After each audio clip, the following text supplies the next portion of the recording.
Hello from Jerusalem and welcome to Beit Avi. We're happy to host once again tour guide Ami Braun for a series of virtual tours in Israel.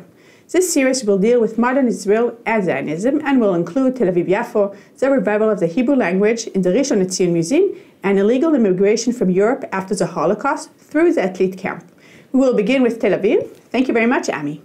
All right, good evening. And thank you very much, Tamar, for introducing me. Once again, my name is Ami Braun, tour guide, and great to be with you on this three-part series of what's called Ha'et HaChadasha, the new era in modern-day Israel. Look, over the next three virtual tours, we're going to be talking about the revival of the Jewish people over here in the land of Israel. And we're going to be touching upon this through three different variables, the different sites that we're going to be visiting. We're going to be touching upon individuals, a people, a nation coming to the land of Israel. We're going to be talking about the land itself, of course, and we're going to be talking about the revival of the Hebrew language. But first, let's start with Tel Aviv-Yafo. That's we spoke a little bit about the theme that we're going to be talking about this three-part series. Now let's talk a little bit about the where, and the where today is going to be Tel Aviv. And here we can see, I live in Jerusalem, all right? So I like to put a map heading out of Yerushalayim. We're heading out from the mountainous region, from the Judean hills, and we are now going to go to the coastal plains where we are going to arrive in Tel Aviv. So please, why don't you come and join me for the drive to Tel Aviv. Hey, so we're on the #1 highway right now, heading out of Jerusalem towards Tel Aviv. And we can see how we're surrounded by the Judean hills, the mountains around us. We're sort of driving through a valley right now. But as we speak, and you see these structures coming up on the left side over here, it's an old hotel from over 100 years ago, and on the right is a gas station. We're going to see how the topography is going to open up from the valley into an open area, from the valley in between the mountains into an open area. And it's going to happen pretty quickly. And here we see it. It's around the next bend that the valleys that have the hills that are around us that have already started to open up. At the Latrun intersection, everything's going to open up. And it's amazing because in Israel you drive for 20 minutes, half an hour, and the topography changes dramatically. Here we go. Things are opening up. Anyway, next stop, Tel Aviv, baby. A little hard to time it exactly, as you could tell, but around the next bend, really everything did open up. And different cities have different characteristics. And the famous Israeli poet Amos Oz wrote his description of Tel Aviv. And what does he write about Tel Aviv, the city that never stops? He writes, Tel Aviv, wow, the whole city was one big grasshopper. The people leaped by, so did the houses, the streets, the squares, the sea breeze, the sand, the avenues, and even the clouds in the sky. And Tel Aviv, from a bird's eye view, as we look at it right now, look, Tel Aviv is a city which is the second most populated city in Israel, a little under 500,000 people living in Tel Aviv proper. We're not even talking about the Tel Aviv metropolitan area along the coast. We're just sticking to the city of Tel Aviv. And the picture that you can see on the bottom is a bird's eye view of Tel Aviv from above, whose size is about 20 square miles. But if you look at the picture from above, and thank you, Google Earth, for giving us this ability to get this bird's eye view, we can see 4 different yellow markers. What are these yellow markers? These yellow markers are showing us where we're going to be visiting today. We're going to create a city, and we're going to create a state. Okay, we can start over here with the little yellow marker that's on the bottom right next to where the water is right over here. And this yellow marker is the port of Yafo. That is going to be our port of entrance into the land of Israel. Again, we said we are reviving a people and a land and a language over here. You need a point of entry. The point of entry is the old port of Yafo, and we're going to land there soon enough. After coming into this port of entry in old Yafo, it is going to be time to build the first neighborhood outside of Yafo or Jaffa, and there's going to be Neve Tzedek. We're going to walk hand in hand with some of the fascinating figures that made their way through, that created Neve Tzedek and walked through the streets of Neve Tzedek. Then after creating a city, as we make our way into Tel Aviv, and we're going to create Tel Aviv, on this yellow marker over here on Rothschild Boulevard, we are going to go to Independence Hall and create the state of Israel. But Tel Aviv is fun, as you could tell from what Amos Oz wrote a moment ago.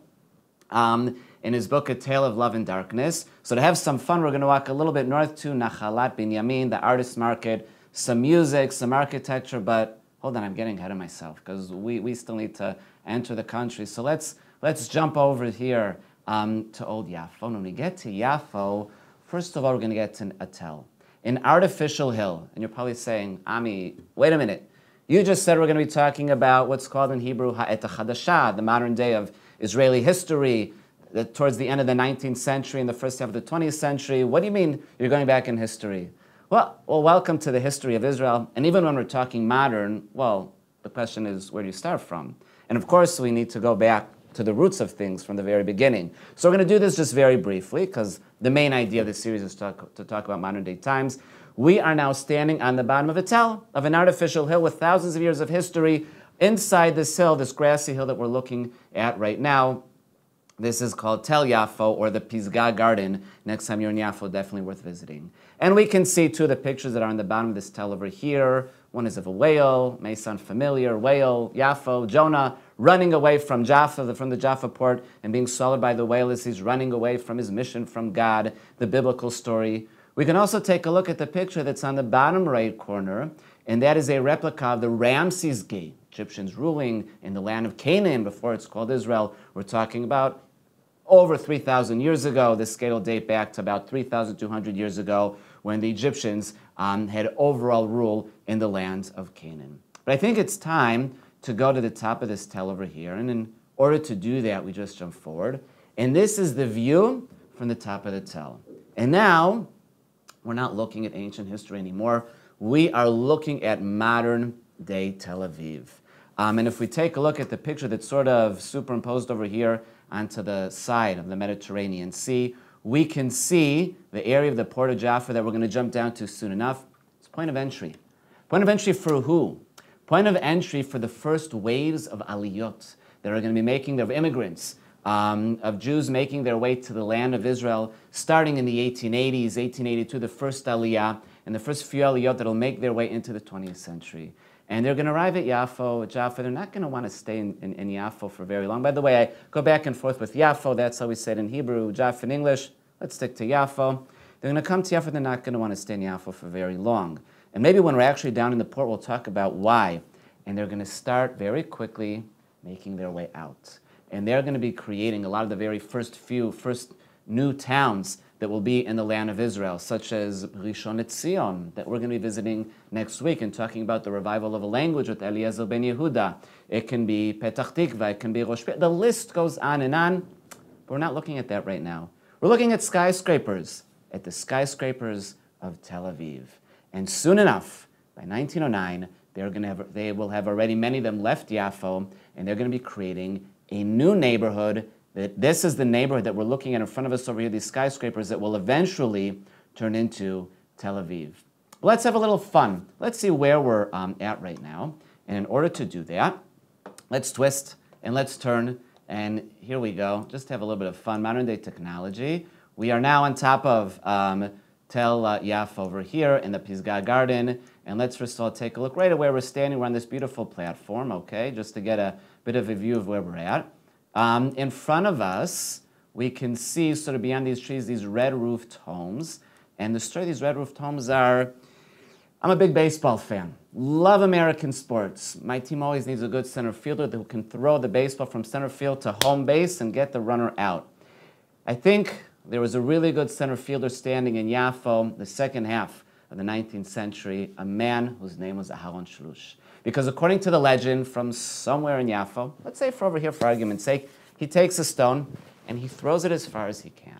And it'll land, according to the legend, somewhere beyond these trees over here, where we're starting to get a view of these red-roofed homes in the distance. And it's over there that Aharon Shlush is going to decide to buy land, which will eventually be the very first neighborhood outside of Tel Aviv, the neighborhood of Neve Tzedek. Neve Tzedek will eventually lead, afterwards, at the turn of the 20th century, to buying land over here where these skyscrapers are in the distance, to later be not Neve Tzedek, but Tel Aviv. So that's a very quick overview, very quick 101 of the areas that we're going to be walking soon enough, because after Yafo, we're going to be going to Neve Tzedek. And of course, we're going to be going into Tel Aviv. We're going to be creating a city and a state in Tel Aviv. But let's have some fun. In the meantime, let's turn around And as we're standing over here on top of this Tel Yafo, we can see this gate. And it's called in Hebrew, Sha'ar HaEmunah, the gate of faith. The faith that will always come back to the land of Israel. Because once again, Yafo is an entrance point. It's an ancient port, to the land of Israel. We'll talk about where does the name Yafo come from. And legend has it that it comes from the name Yefet, one of the three sons of Noach. Already back then, it's a port city. It's always been a port city. So it'll also always be a point of entrance to the land of Israel, which will connect us to these connections, these biblical connections from God in the heavens above to the people, to the Jewish people in the land of Israel via various biblical stories. We can see these biblical stories through Sha'ar HaEmunah, the gate of faith. Let's take a look at this leg over here on the right side. And what's the story over here? Very famous story from the book of Genesis, from Bereshit. Akedat Yitzchak, the binding of Isaac. And if you're wondering, we can see the ram's head right over here. Okay? So that's one side, and we can see Abraham, we can see Isaac, that's on that leg. But if we turn a little bit, we'll also be able to see on the left leg over here, Sulam Yaakov, Jacob's ladder. We can see winged angels. Here we see the wings over here making their way up and making their way down. It's just Jacob is about to leave the land of Israel. The angels are coming up and down from the heavens and bringing this connection between Jacob and Canaan over here. Of course, the binding of Isaac will take place on Mount Moriah in Jerusalem, bringing this biblical connection to the land. The leg on top, or the roof, if you want to call it that, is a story of the ancient Hebrews, the Israelites, Bnei Israel, entering, after walking in the desert for 40 years, entering the land of Canaan, and they are walking over here with Aron HaBrit and Luchot HaBrit, the Ark and the tablets, as they're making their way to conquer the first city in the land of Canaan, which will be Jericho, which will be Jericho. This gate of faith, the Sha'ar HaEmunah, three connecting stories, biblical stories, connecting us over here with this promise that we'll always remain connected to the land of Israel. And here it's in Jaffa, at the port where we return and where the Jewish people are reviving their connection and physically starting to come back to the land of Israel after so many centuries of not necessarily, at least the majority of the Jewish people not being over here. And let's have a little bit of fun and let us now walk through Sha'ar HaEmunah. Okay, and what we're going to do is we're going to head over here now and walk with me through the gate.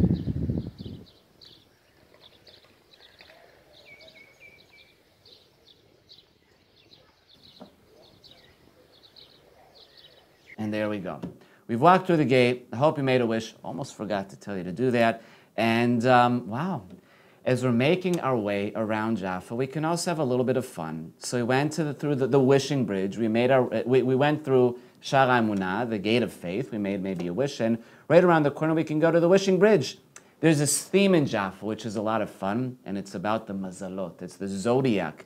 And on this bridge over here, which is right around the corner from the gate of faith, you walk along, and on it there's a totally different zodiac. You choose your zodiac, you put your hands on the zodiac, you look out to the sea, you make a wish, and I can promise you that your wish may come true. And we can also say just having fun with the zodiac. We have the Pisces over here just because that's my month in March, but that's just my little thing.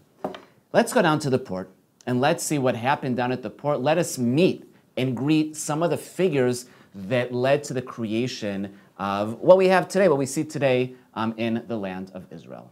Here we are. We've landed in the area where we are in the port, the Yafo port. Let's look out to the sea, and I can almost see it.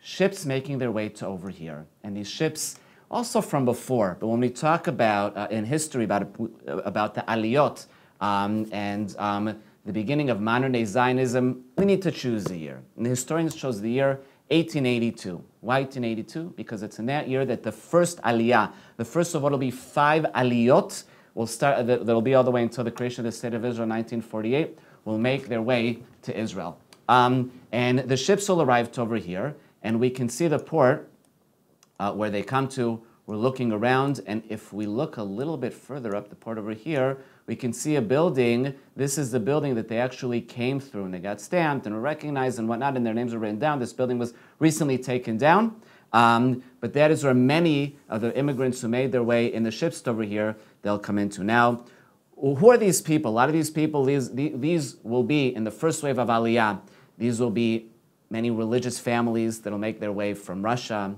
from Eastern Europe to the land of Israel. They'll start buying land and working in agriculture. The second wave of Aliyah, the second Aliyah, will be youngsters who have left their family. They left the old Jew in Europe, and they've come to over here to the land of Israel to create the new Jew, to work the land, to build the land. We're going to meet one of these figures that comes to here in the second Aliyah, a little bit later in Tel Aviv. We're going to see him in a dramatic moment when the state of Israel is created, big fluffy hair, and he's called David Ben-Gurion. He's our founding father. See, of course, is also one of these people who will make their way to over here. And when these people will make their way to Yafo, they're going to come to here. They're not going to like it. They're going to describe, and let's twist around a little bit. Of course, today Yafo looks much different. But if we twist around today and get a bit of a feel of Yafo today, back then they'll say it was very uncomfortable, right? You have the alleyways, smelly, stinky, noise, just not a very pleasant place to be. And they say, we want to leave. And they're going to leave Yafo very, very quickly and start making their way out to working in agriculture and working the land. And you know what? Let's meet a couple of these people who played a key role in the creation of the State of Israel. And here we go. First of all, let's go chronological with Herzl on the right. Theodore Herzl, our first political visionary, will visit Israel once, 1898. And of course, he's going to come through the port of Jaffa. And what does he say? He describes his feelings as for the first time he sees the coast of the land of Israel. So the coast, we see the coast on our right. With mixed emotions, we are getting closer to the land of our ancestors. It is an amazing thing, the emotions that this desolate land can awaken in most people. Theodore Herzl, 1898. A few years later, 1906, David Ben-Gurion, who will later be the founding father of the State of Israel. Here's a picture of a young man, definitely a different picture from what we're used to seeing. David Ben-Gurion, a little bit older usually. He'll describe his first night of arriving. He's going to quickly leave Yafo. He doesn't like it. He's in Petach Tikva, and he says, that night, my first night on the land of our homeland, my heart was full of joy, full of the joy of victory. I was awake all night. Who can sleep on their first night in the land? So these are the people that are going to make their way over here to Yafo, the gate to the land. They're arriving and starting to revive physically Jewish connection to the land of Israel. If we continue along, let's have a little bit of fun in Yafo. And what are some of the landmark sites that we're going to see in Yafo? Probably the most famous thing that we'll see is the famous clock tower. It's actually soon, now that I think of it, it's going to celebrate 120. Built back in 1903. One of 100 of these clock towers built in the Middle East by the Turkish Empire. One of 6 built around the land of Israel. And why was such a beautiful clock tower built? It was built to commemorate 25 years to Abdul Hamid II, the Turkish Sultan, ruling over here in the land of Israel. Story goes, some are legends, some are true. I think this one is actually true. That right after it's built, the mayor of Jaffa is going to put a cage outside of the clock tower with none other than a lion inside. Well, you don't see that every day in your own town? Anyway, and of course, everybody's interested. They stand around the this cage with the lion inside, and they go, what's going on? And the mayor goes, I'm daring someone to go inside. No one's going to go inside until along comes a well-known, somewhat crazy figure called Michael Halperin, scraggly clothes, long beard. And he says, I'll go inside and stand with the lion. Everyone goes, all right, good luck. Goes into the cage, stands next to the lion, and the story goes, the lion stares at him. He stares back at the lion. They have a staring contest. The lion sits there and does nothing. And Michael Halperin starts singing, David Melech Yisrael, Chai v'Kayam. David, King of Israel, is alive and well. A bit of a nutty story, but hey, it's a story that make these things fun. Beautiful. Food is always also a lot of fun anywhere. And also in Jaffa, and here's a picture of me standing in Abu Lafia, in the famous Abu Lafia pastry store, talking with the owner. And he was actually describing to me the feeling of connection between the Muslim population, he's Muslim, and the Jewish population, and how his family helped hide Jews from the British in the 1940s. This whole story, and the whole place over there, the Abu Lafia restaurant, is about connection and bridging the gaps between the Muslims and between the Jews. And we're going to get back to that in a moment. We can now see a picture of some of the alleyways in Old Jaffa. We can see me lying underneath an orange tree, which was designed by the architect Braun to remember the Jaffa oranges, which don't exist anymore. But come join me in the Abu Lafia restaurant for a little bit of knafe. Welcome to Ami Israel Guide. We're now standing in a very famous bakery in Yafo. It's called Abu Lafia. It's been here since 1879. And we can see the pastries and the baklava and the knafe that's over here. And the knafe is something that's absolutely delicious. It's a really sweet cheese pastry. Delicious. Don't eat it on the first date, not the most aesthetic. Anyway, a lot of fun. Yeah, with all the history, we always have to remember, you know, food is a very important part of touring around. We're going to be leaving Jaffa now. Welcome, Tommy. Right? And when we leave Yafo, we are going to go, remember Aaron Shlush, the big stone center fielder that he threw into an open area, which today is Neve Tzedek. We're now going to be entering this area over here.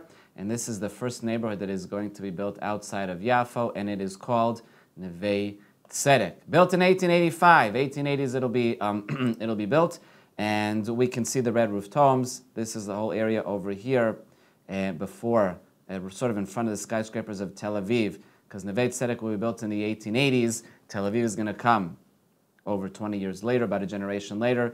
So let's join these red roofed homes over here, go into there and see what's going on. In order to get a bit of the feeling and the atmosphere inside of Neve Tzedek, let's meet one of the very famous figures who lived there very much before he was famous.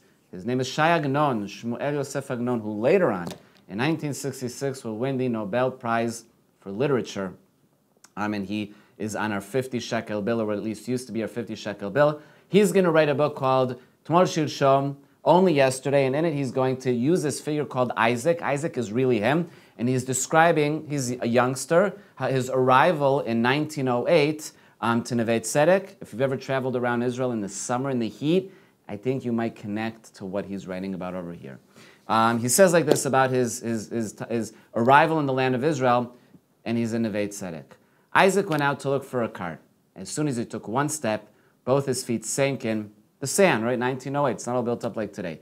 This is the sand of Jaffa that digs underneath you to swallow you up. As soon as you stand in it, it runs out and turns into holes on top of holes. The sun was strong in its dominion and beat down on Isaac's head. His clothes are heavy and his shoes are blazing like coals. The iron shirt he donned in honor of the land sits on his heart like a soaked matzah ball, and the hat rains salty dews on his face. If you've ever traveled around Israel in the heat of July, August, especially in the humidity of the area of Tel Aviv and Yafo, you may sympathize with what he just said. Neve Tzedek. Some of the figures that are involved in buying the land, selling the land, Aharon Shlush, Shimon Rokach, they're going to sell it to some of the interesting figures over here. For example, we can talk a little bit about the picture in the top right corner that belonged to the Shlush family that I just mentioned. And story goes about three of the children in the family, David, Zaki, and Simcha, who are going to go out on a Friday night to one of the local bars that are in Tel Aviv at the time, and it's over there. There's a dance party going on, and suddenly Dr. Yosef Fumruk is going to come up to Simcha, and he's going to say to her, "Would you like to dance?" Or I don't think he said to her, "Would you like to dance in Hebrew?" because he didn't know Hebrew. He sort of gave her a hand. She took it. They danced through the night according to the stories, and afterwards they were walking along the beach, and the two of them realized after dancing that they do not know how to communicate, because Dr. Fumruk had recently come from Europe. He knew Yiddish, he knew Russian, and Simcha had grown up over in the land of Israel. She knew Hebrew, she knew Arabic. They communicated sign language. They will eventually, or sound language, hand movements and whatnot, and they will eventually marry and have family. By then, I think they could talk, but they would sort of sit back and reminisce, if I'm saying the word correctly, about the days when they met, and they would sit in Dr. Yosef's Frumruk's office and trying to get to know another better and communicate. They would communicate via body language and hand signals, or at least that's what they called it. Anyway, moving right along, we can take a look at the house on the left. The big house over there that belonged to the Abulafia family, not from the Abulafia restaurant that we saw before, different Abulafia family. Why am I mentioning it? Because on the top floor, if we take a look at the mouse over in this room over here, okay, there was a man that we mentioned before that lived over here, and he is Shmuel Yosef Agnon, a youngster. He's not the famous Shmuel Agnon, Shai Agnon that we know today, and then we're all going to also be mentioning very briefly next week on our Rishon LeZion tour regarding the Hebrew language. He's love-struck. He's going to look out this window over here, and right across the street is the Shlush home. That's right over here, and he's going to see the granddaughter of Aaron Shlush walking around. She was beautiful. He falls in love. He goes to the house to talk to the family, to take her hand, and Aaron Shlush looks at him. He says, "You're not for my daughter." He says, "You're new in the land. You don't know how things here work. and he basically says to him, asks him nicely to leave. And little did he know that the person was going to end up being Nobel Prize winner for literature many years later. And this is a bit of a tragic love story in Neve Tzedek. And by the way, if we're talking about love stories, anybody want to go out on a date to a movie? You can from 1914 onwards. If we look at the picture in the top right corner over here of Ri'anua, meaning a movie theater. Today in Hebrew we call it a kornoa, but back then it was called a Ri'anua. The Eden movie theater, which was inaugurated in 1914. If you're worried about booking a seat, there's 800 seats. Don't worry, I think you're going to get yourself a spot. One of the first movies that they watched over there was a Wild West movie. You know, the good guys, the bad guys. You got the train, you got the robbers running towards the train, and people from the train were shooting at the robbers. And since people watching in Ri'anua Eden in the movie theater weren't used to seeing something like this, one of them whipped out a pistol and started shooting at the movie screen. A true story. True story, by the way. It was a movie theater till 1974. Since then, has not been functioning. It belongs to Bank Leumi. It looks horrible. It's falling apart. There's a parking lot inside, and I can only hope that somehow it'll be fixed up in the very near future. But to leave with a nice little love story, we can move just to our next picture over here before we leave Neve Tzedek and enter Tel Aviv. And I'm going to get a drink. Take a drink.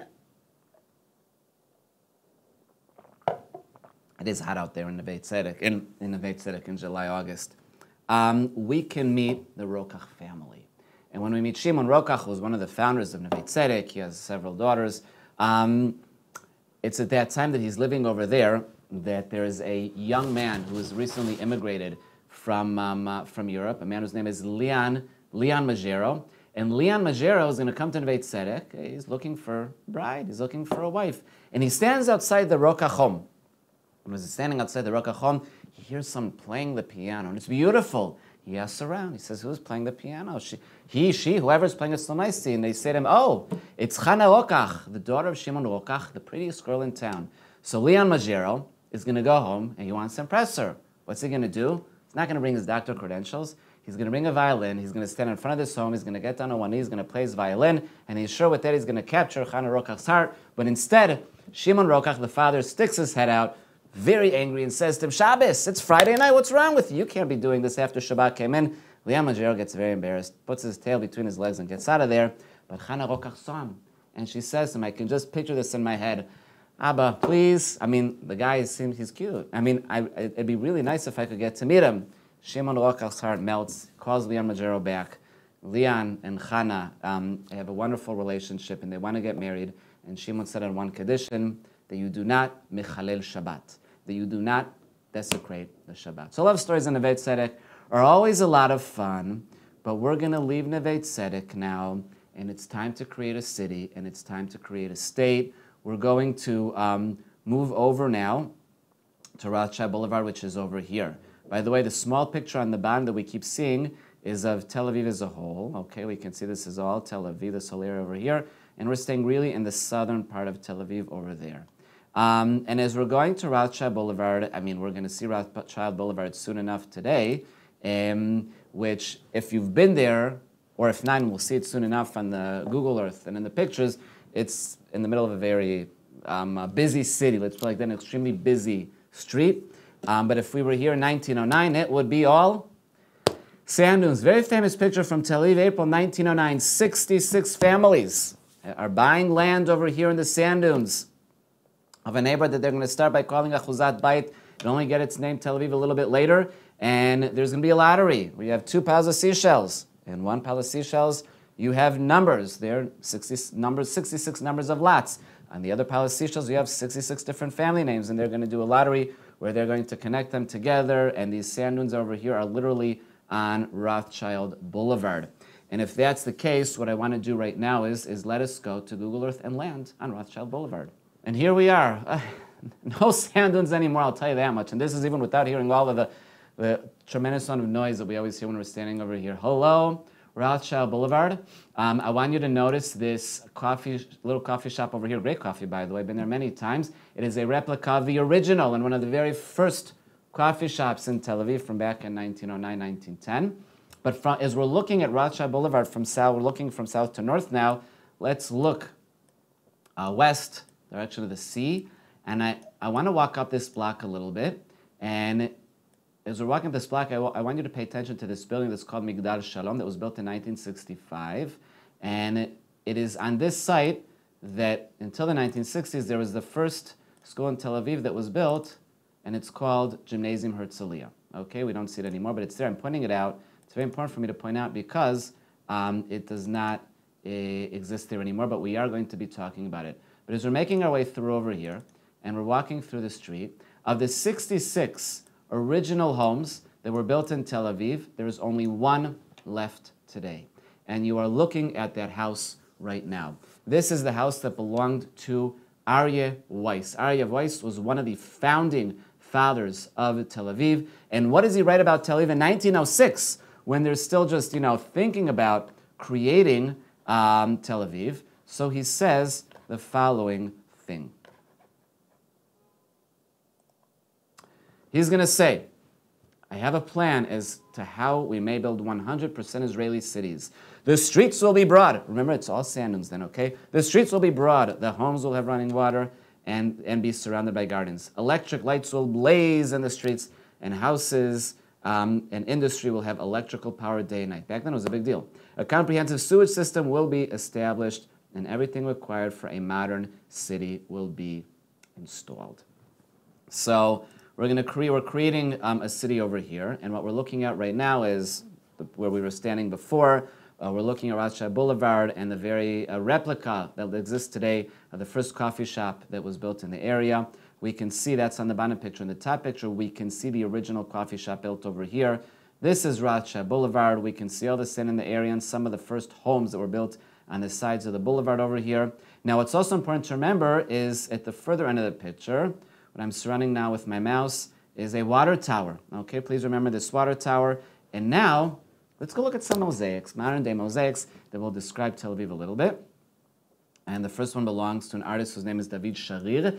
This is inside the lobby of the Migdal Shalom Tower that we saw before, the same place where the first school of Tel Aviv called Gymnasium Herzliya existed. And when we look, at this picture over here, we can see some of the themes. The closer side over here is of Tel Aviv. The further side is of Yafo. And just to point out a couple things in Yafo, okay, one over here, we can see the whale, the story of Jonah and the whale that we spoke about before. We can also see a couple walking away with their home. It's symbolizing the leaving of Jaffa towards the end of the 1900s and beginning of the 20th century. And in the middle, we can see the Gymnasium Herzliya School that's right over here.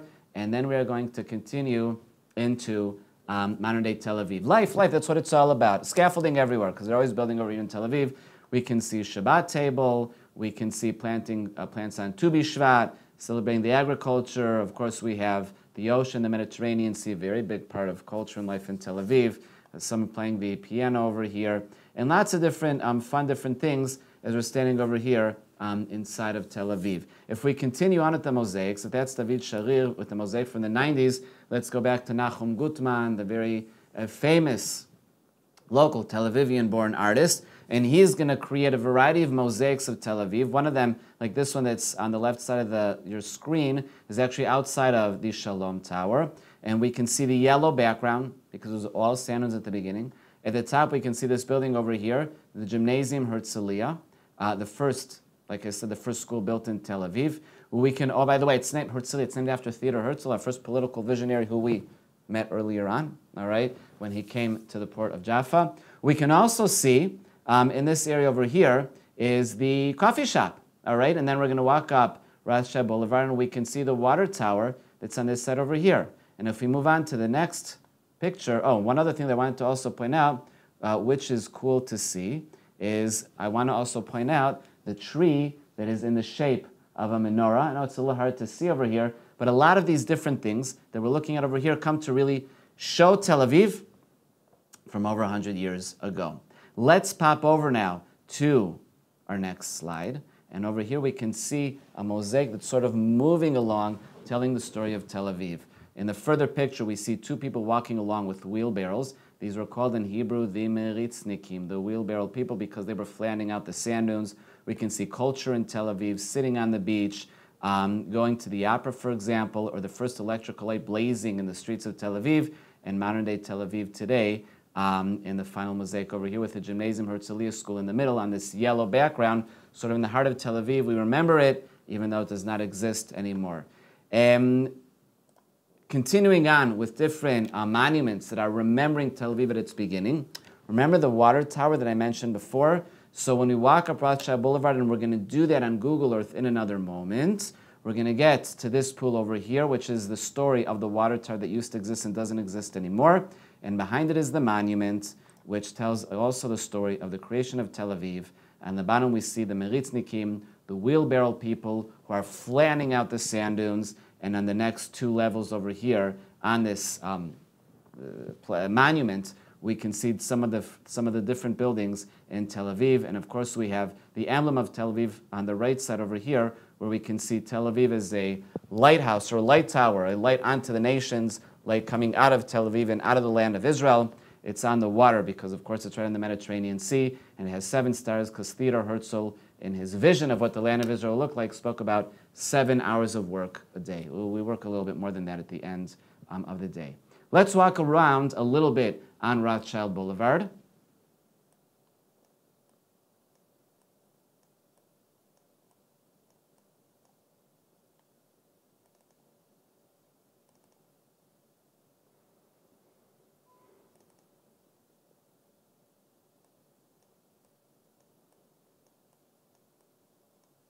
And now that we're over here on Rothschild Boulevard, let's walk a little north. Look, we are now going to one of the most critical points in the history of the land of Israel. We're going to jump forward a little bit, all right? We said Tel Aviv was created in 1909. And let's very quickly now jump forward 40 years. Okay, we're now standing in 1948. The British have been here since the end of World War I, since 1917, and with what's called the British Mandate. And we've gone through a lot during those 30 years, including the Holocaust and World War II. And after this, and after a lot of internal fighting and pressure, both from within Israel and from outside, the British decide to end their mandate in the land of Israel. They're going to be leaving on midnight between Friday night and Shabbat morning, right when May 14th turns into May 15th, 1948. Right when Hey B'Iyar will turn into Vav B'Iyar Tafshin Chet, in order not to leave a vacuum of no one ruling over here in the land of Israel, and in order not to, you're not going to desecrate the Shabbat by declaring the state of Israel. It will be on Friday afternoon at 4 o'clock on Hey B'Iyar Tashach, that's the Hebrew date, on May the 14th, 1948, that David Ben-Gurion, our founding father, we met him, remember, just a little bit, we met him about 40 some odd years ago, coming through Jaffa. He's a little bit older now. He is going to be leading the provisional government in this building over here, and he's going to declare the state of Israel. What is this building? Who does it belong to? So to answer that question, we're going to turn around. Let's take a look at this beautiful boulevard over here. In order to take a look at this beautiful boulevard, let's see who it belongs to. It belonged to the legendary mayor of Tel Aviv. It's easy to remember his name. His name is Meir Dizengoff. Mayor Dizengoff, and his horse's name is Meira. He lived in this home over here from 1910 when it was built all the way through until his passing in the mid-1930s. And by 1948, it's going to be an art museum. David Ben-Gurion is going to come in sight over here, and with 350 other representatives is going to read our Declaration of Independence from starting at 4 o'clock for 32 minutes until 4:32. And at the end, he's going to say, we have declared a Jewish state in the land of Israel to be named the State of Israel. Come join me standing outside Independence Hall, and let's see what it's like to stand outside over there. Welcome, Tommy, Israel Guide. We're now standing at one of my favorite spots. We're right outside of Independence Hall, standing on Rothschild Boulevard in Tel Aviv. It's over here in this building that in 1948, David Ben-Gurion declared an independent state of Israel. Now today the building is undergoing massive reconstruction, a 3-year, $30 million project, and I'm very much looking forward to us coming here together when they're done fixing up the building. All I can say is they really timed it well with COVID. I mean, it shut down a few months before COVID for about 3 years, and now that God willing, we're coming out of COVID. I'm hoping it'll be ready sometime soon. So they really timed it well. Next time you come to Israel, we really need to visit, even if you've been there before, because I'm sure it'll look new and different, and I'm not sure what it'll look like yet. On a personal note, I can say that I was, a few months before, I went with my wife, who was then my fiancé. We went to there to sort of like the closing ceremony. They hosted guides and different people. It was really, really nice what they did before they shut it down for the next few years. Look, we look inside over here, and we can see the original hall where the declaration took place. Who's going to be in back? Who's this picture in back of? It is of Theodore Herzl, our first political visionary, who passes in 1904. So, of course, he's not going to be president in 1948. Now, when we talk about the place where it took place, in this, what we call today Independence Hall, in the city of Tel Aviv, the name Tel Aviv. Tel is something old, an old artificial hill. Aviv means spring, it's something new. Tel Aviv, the old new city. The name is based on a book that Theodore Herzl wrote, or Binyamin Ze'ev, if we use his Hebrew name, Herzl wrote, which is called Alt Neuland, the old new land. Around 1902, 1903, Theodore Herzl has a vision what the land of Israel, in his opinion, it can look like potentially. Realizing back then in 1902, 1903, this is a very desolate land. He has a vision, and basically what he does is, in this book, he has two characters. They'll come to the land, what it looks like at the turn of the 20th century, and talks about their desolation. They go off to an island and come back 20 years later, and then they see the land flourishing and growing as part of this new state of Israel.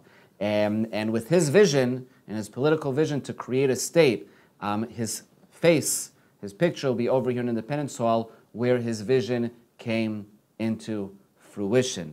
Of course, with the flags of Israel on the side, and the original microphone, where they literally declared the state, which came from a store that's actually right outside Independence Hall. They took it from them to make the declaration.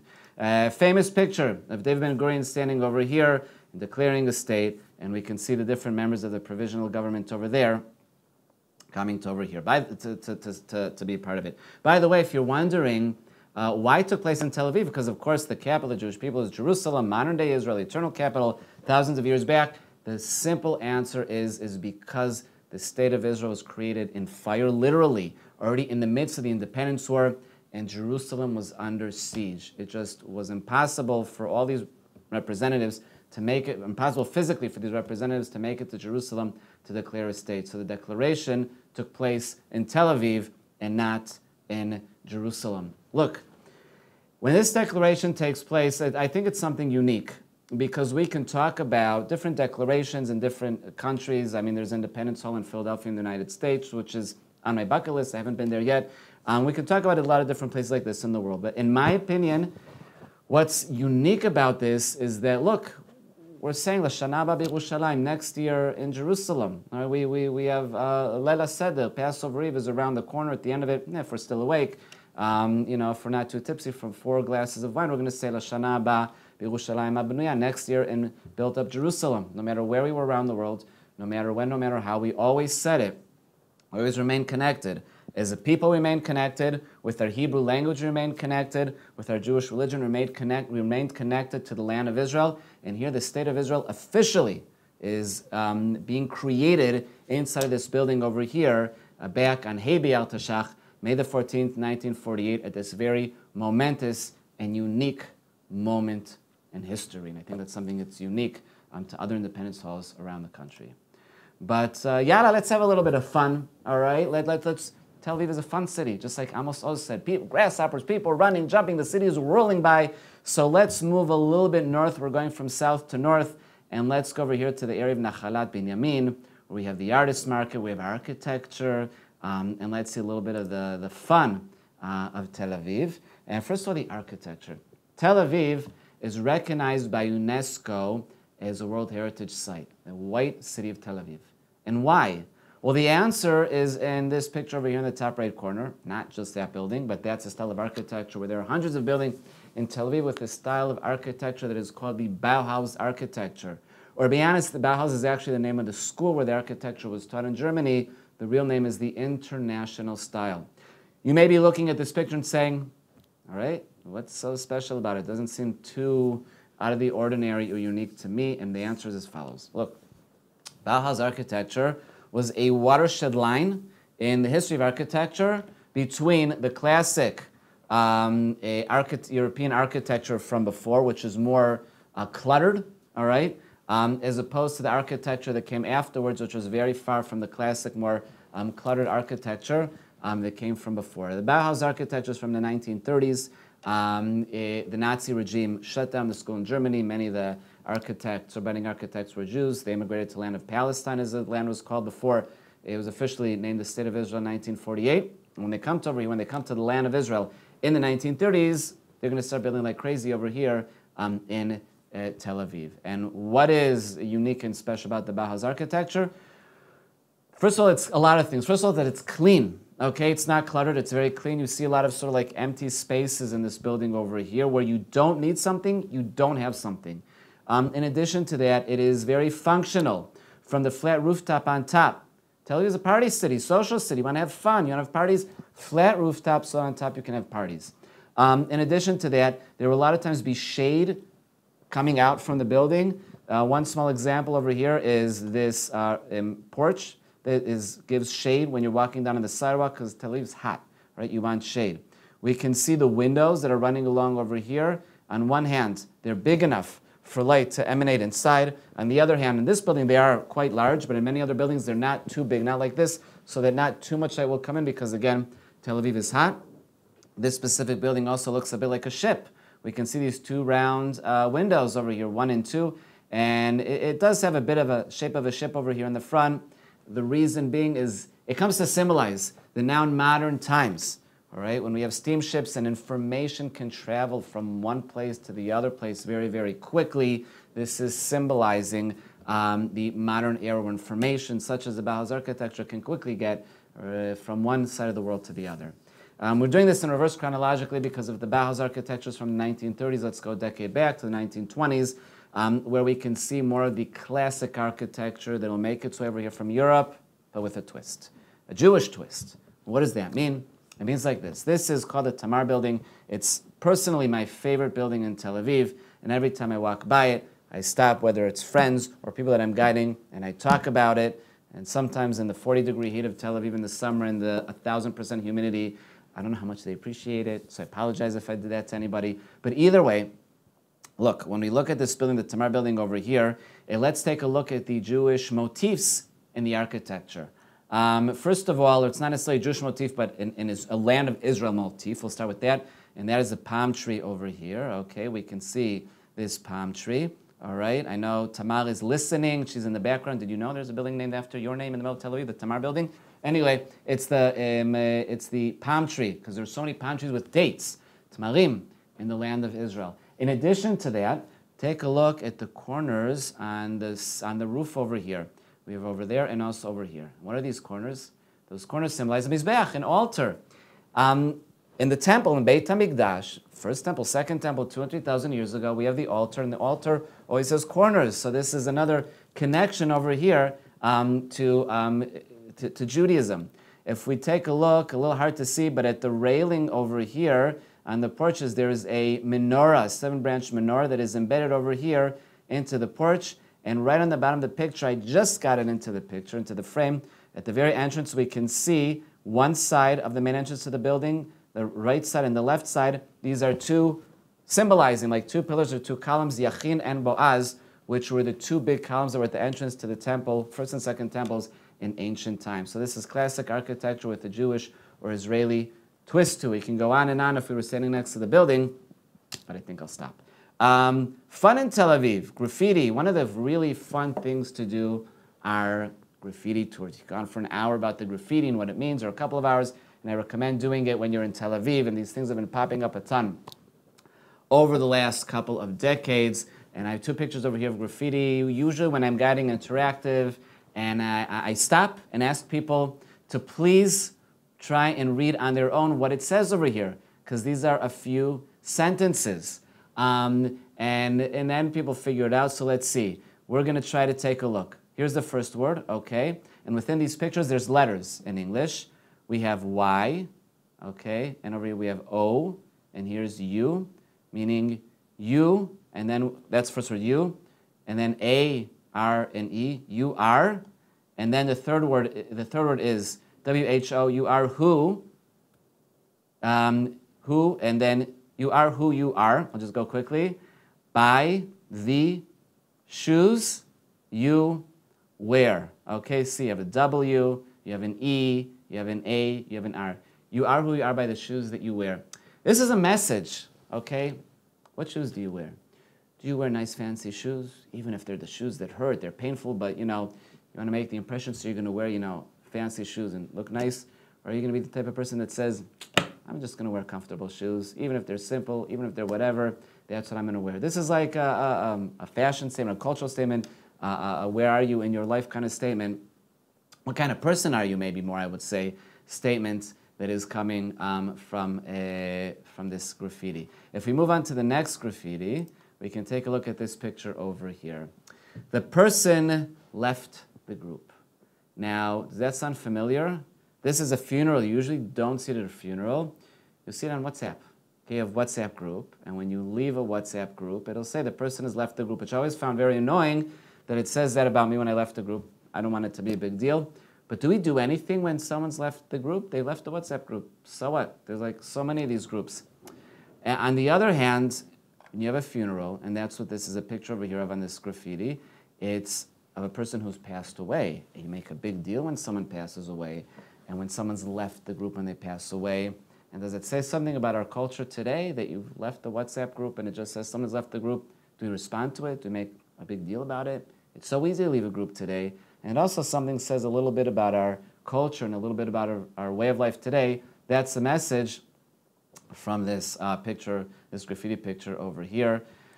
Fun in Tel Aviv, the Nachalat Binyamin market. On Tuesdays and Fridays, we have the artist market with a lot of zany art, fun art, very cost efficient. My house has different pictures and different things from the Nachalat Binyamin market. It's the beating heart of Tel Aviv culturally on Tuesdays and Fridays, where you see people from all walks of life walking around. You have music, you have art, you have a lot of fun. Let's listen to it. I'm now standing in Nachalat Binyamin in Tel Aviv, and it's a Friday. Why am I saying that? Because on Tuesdays and Fridays we have the artist market that's out and about. The feeling using our senses over here is amazing. The smells, the sights of the art over here, the artists themselves. It's a lot of fun. Still Corona time, so it's not packed with people and it's social distancing and everything, but really getting out is great and can't wait for you to come and we'll do this together.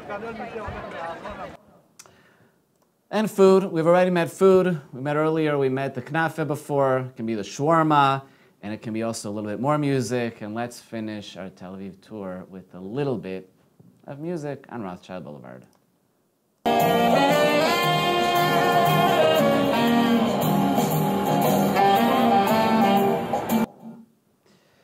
So thank you very much for joining me on our virtual tour of Tel Aviv. It's been an absolute pleasure, and you are more than welcome to shoot me questions via email. Have a wonderful evening.